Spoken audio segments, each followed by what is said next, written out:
အားလုံးပဲမင်္ဂလာပါ brother တို့ဒီနေ့ကျွန်တော်ပြပြမှာက Android phone တွေမှာ iPad view ဘယ်လိုလုပ်ရမလဲဆိုတော့ကျွန်တော်လွယ်ကူဆုံးနည်းလမ်းနဲ့ပြပြမယ် file တွေပါလည်းထည့်ရမလို့ဘန်ဝါးဝါနဲ့ brother တို့စိတ်ပူရမလို့ဗျာapplication တစ်ခုလောက် down ပြီးရုံနဲ့အဲ့လို iPad view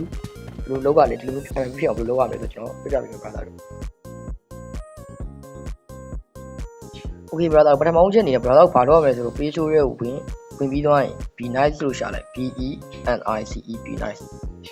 ရှာပြီးသွားရင်ဒီ be nice ဆိုတဲ့ application တွေ browser တွေ့လိမ့်မယ်အဲ့ဒါလေးကို down လိုက် down ပြီး open ကိုနှိပ် Okay down ပြီးသွားရင် browser တို့အဲ့ဒီ application တွေကိုဝင်လိုက်ဝင်ပြီးသွားရင် browser ဆိုတဲ့ PUBG mobile ဆိုတော့ရွေးပြီးသွားရင်ဒီလို screen တစ်ခုပေါ်လိမ့်မယ် brother အဲ့ကျတစ်ချက်တည်းအပေါ်ကိုဆွဲလိုက်အဲ့ဒါ game တွေကိုဝင်သွားလိမ့်မယ်နော်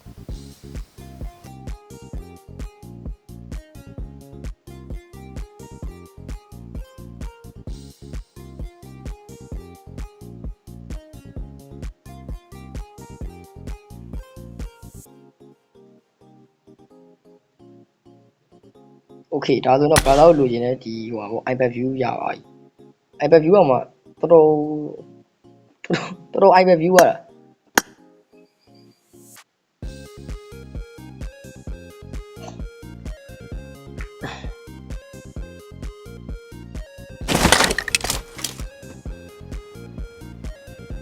Okay ဒါဆိုတော့ browser လိုချင်တဲ့ဒီမှာတကူလုံးပေါ်တယ် Mark the location တကူလုံးပေါ်တယ်ဟို iPad view ရပါပြီပေါ့နော်ဟုတ်ရချင်တာဘာမကောင်းလဲဆိုတော့ browser တို့စော့မယ်ဆိုရင်ဟာကြည့် control တွေအကုန်ပြန်ချိန်ရမှာကြည့်လိုက်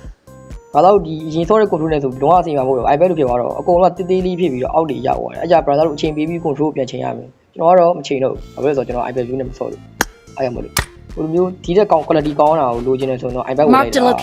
iPad ဝယ်လိုက်တာအကောင်းဆုံးပါပဲအဲ့ဒါပဲကျွန်တော်ကတော့အားပေးOkay ဒီကတော့ကျွန်တော် iPad view ဖြစ်ပါတယ်တော့ file လေးမထည့်ရဘူးဘန်လည်းမပန်းဘူးကွာစော့အဆင်ပြေအောင်စော့ကျင်တဲ့လူတွေအတွက်ဒီ iPad view လေးစနစ်က browser အတွက်တော့အထောက်အကူဖြစ်မယ်လို့ထင်ပါတယ်